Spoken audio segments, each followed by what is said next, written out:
வணக்கம் நேயர்களே, இது உங்கள் அபிமான ஊருக்குள்ள பேசிக்கிறாங்க நிகழ்ச்சி. இந்த நிகழ்ச்சியை தொகுத்து வழங்குவது நான் Easter ji and Parrot ji. Parrot ji நம்ம நிகழ்ச்சியை பற்றி ஊருக்குள்ள ரொம்ப அற்புதமாக பேசிக்கிறாங்க.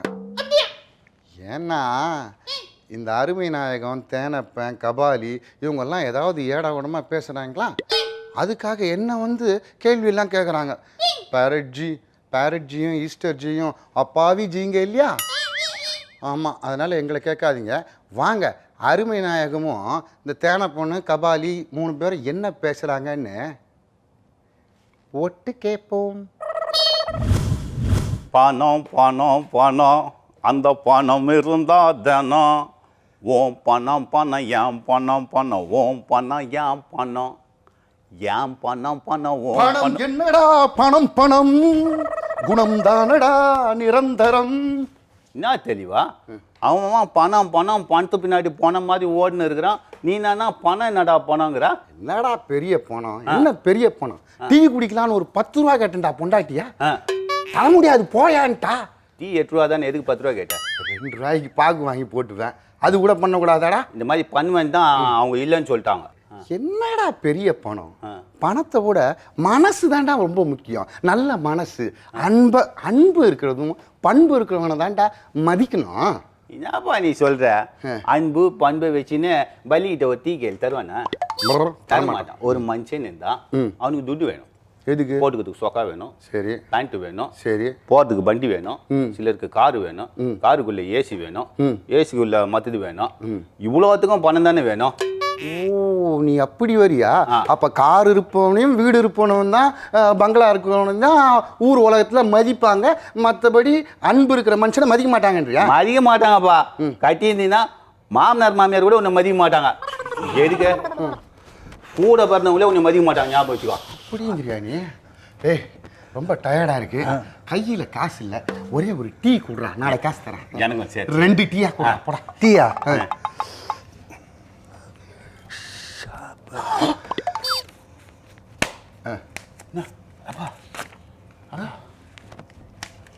500 ரூபா? டேய், எதுக்குடா 500 ரூபா கொடுத்த? இனிமேல் டீ போட மாட்டேன், கவர் தான் போடுவேன். ஓ, கவர் போடுறவனா நீ? வட்டா நீ சாப்பிடு. பாய் பாய். பட்டர் பிஸ்கெட் பாட்டில் வாங்குறதுக்கே 10 நாள் அங்க போய் இங்க போய் கடன் வாங்கின அலையிற நாயே, இவன் கையில எப்படா அப்படியே தாளெல்லாம் பறக்குது? அம்பா, இப்ப தாள் பறக்கலாம் ரொம்ப அசால்ட்டு. அசால்ட்டுங்கிறியா? எப்படா? ஆமாப்பா, கண்டெய்னருக்குள்ள இருக்குது. ஓ, கொடவுனுக்குள்ள இருக்குது. கொடவுனு? வீட்டில் அப்பார்ட்மெண்ட்டுக்குள்ள இருக்குது. ஓ, சந்துக்குள்ள இருக்குது, பந்துக்குள்ள இருக்குது. ஏன் இத்தனைக்கும் ஆம்புலன்ஸ்குள்ளேயே இருக்குதுப்பா. ஆம்புலன்ஸ்குள்ள பணமா? டேய், அது ஒரு உயிர் காக்கும் ஊர்தி அல்லவா, அதுல போய் பணத்தெல்லாம் வைக்கலாமா? என்னப்பா, பணம் தான் என்னத்த வேணா செய்யலாம், உயிரை பழக வைக்க முடியாதா? அதனால தான் சிம்பாலிக்கா ஆம்புலன்ஸுக்குள்ளேயே பணத்தை வச்சு எடுத்துன்னு போறாங்க. ரொம்ப பணம் மட்டும் இல்லப்பா, அது என்றதுக்கு 10 பஞ்சு இந்த மிஷின் ஓடும் தெரியுமா பேங்க்ல எல்லாம், அந்த மிஷினே 10 பஞ்சு வச்சு எடுத்துன்னு போறாங்க. என்ன பாத்துக்கேன்? அப்போனா எவ்வளவு பணம் இருக்கும்? அடே கபாலி, எனக்கு ஒரு சின்ன சந்தேகம்டா. என்கிட்ட கேக்குதா? சொல்லுப்பா.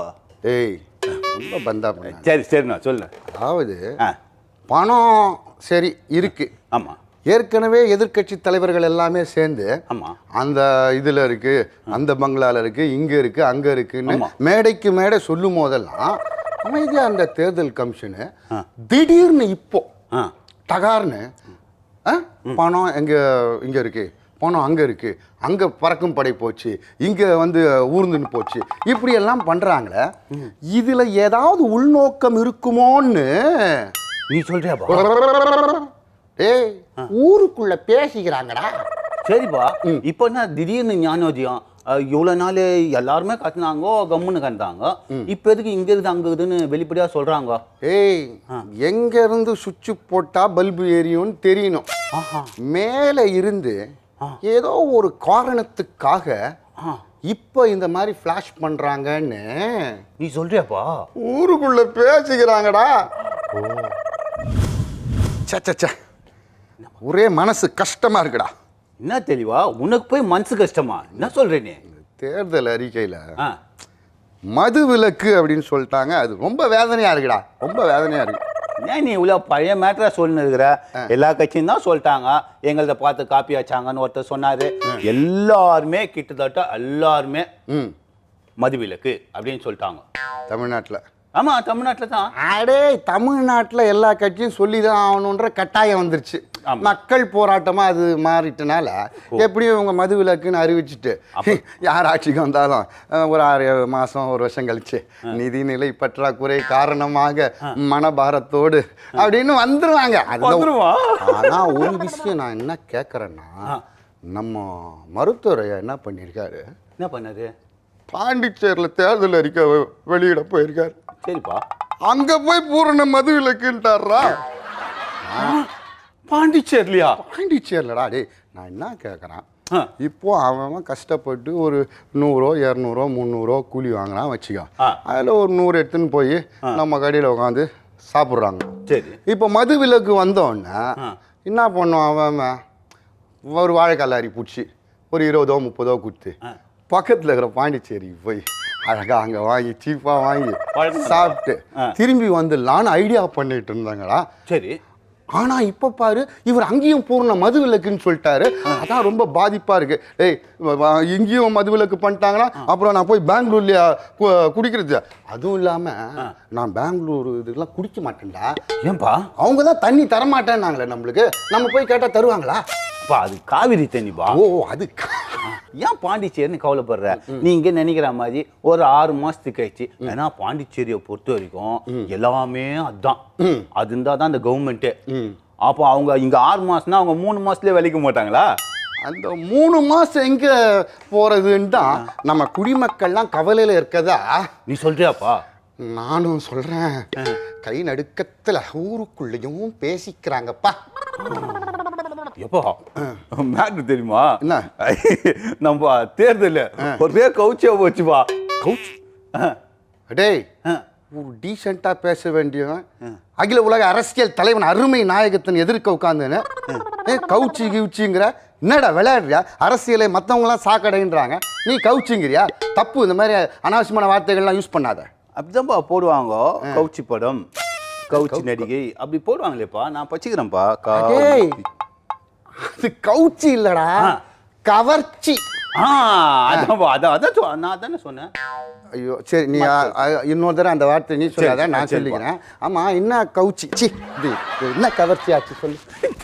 என்ன நீ ரொம்ப லேட்டா இருக்கிறா? நம்ம மச்சான் வந்தாச்சு தெரியுமா உனக்கு? டேய், நீயே தேனப்பா மச்சான், உனக்கு வேற மச்சான்கள்லாம் இருக்காங்களா? அவங்க தேர்தல் களத்தை கவர்ச்சி பண்றாங்களா? இன்னொருத்தவங்களுக்கு நம்ம எல்லாருமே மச்சான்.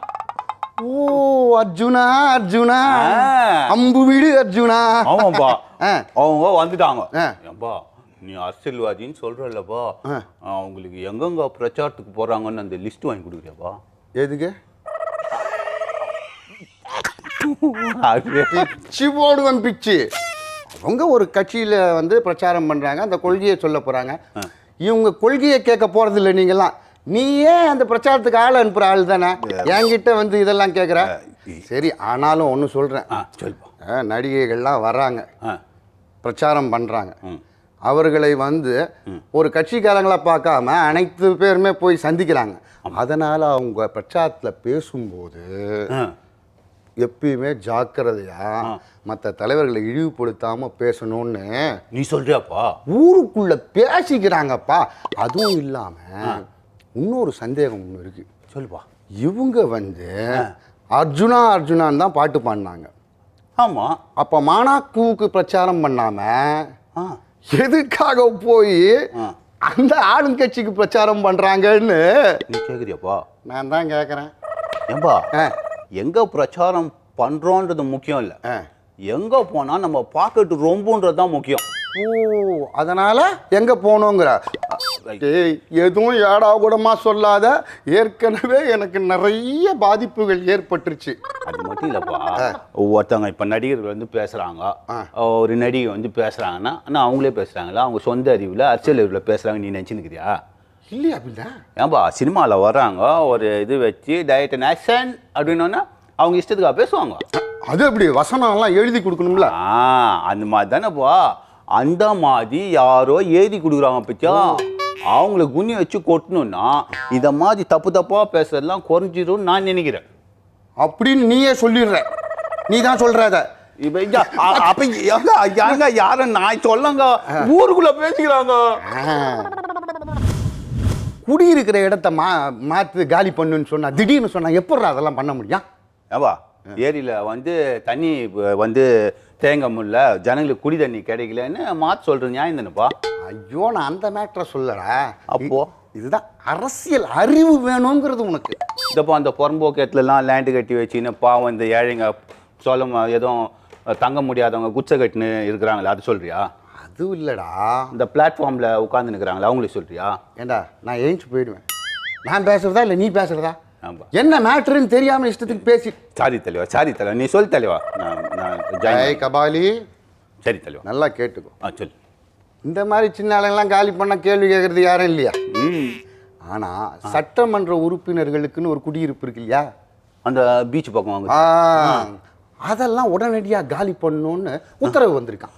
அப்பா அவங்கெல்லாம் நான் எம்எல்ஏ மினிஸ்டர்லாம் அவங்களாம் எவ்வளோ வெயிட்டு, அவங்கள எப்படி காலி பண்ண முடியும்? யாருப்பா அந்த ஓனரு? ஓனர் இல்லடா அதுக்கு, நான் சொல்ற விஷயத்தை கேட்க.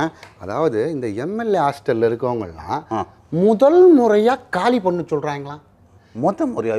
இவ்வளோ நாள் சரி, எப்பயுமே அங்கே எல்லா எம்எல்ஏலாம் தங்குவாங்க, அவங்க சொந்தக்காரங்கெல்லாம் தங்குவாங்க, எல்லாருமே வந்துட்டு போவாங்க. சரி, ஓகே. எலெக்ஷன் டைமில் யார் யாருக்கு அங்கே சீட்டு இருந்ததுன்னா அவங்கெல்லாம் அங்கேயே இருப்பாங்க. ஏன்னா மறுபடியும் நாங்கள் ஜெயிச்சு வந்தா அப்படின்னு ஒரு நம்பிக்கையில் இதே ரூம் தான், ராசியான ரூம் எல்லாம் பார்த்து நம்பர்லாம் பார்த்து எடுத்துருப்பாங்கல்ல.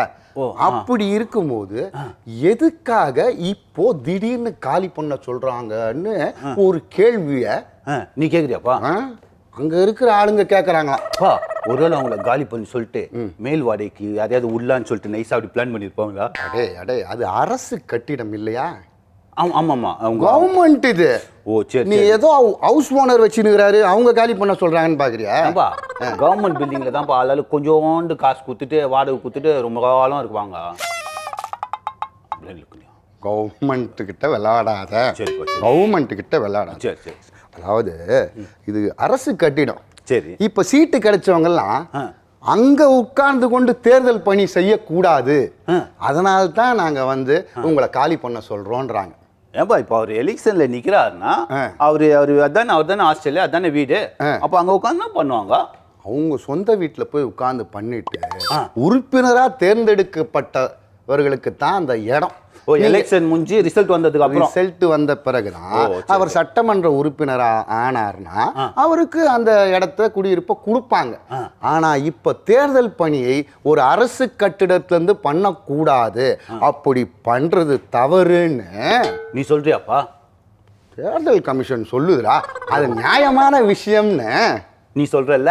அதையும் நான் சொல்ல மாட்டேன், ஊருக்குள்ள பேசிக்கிறாங்க.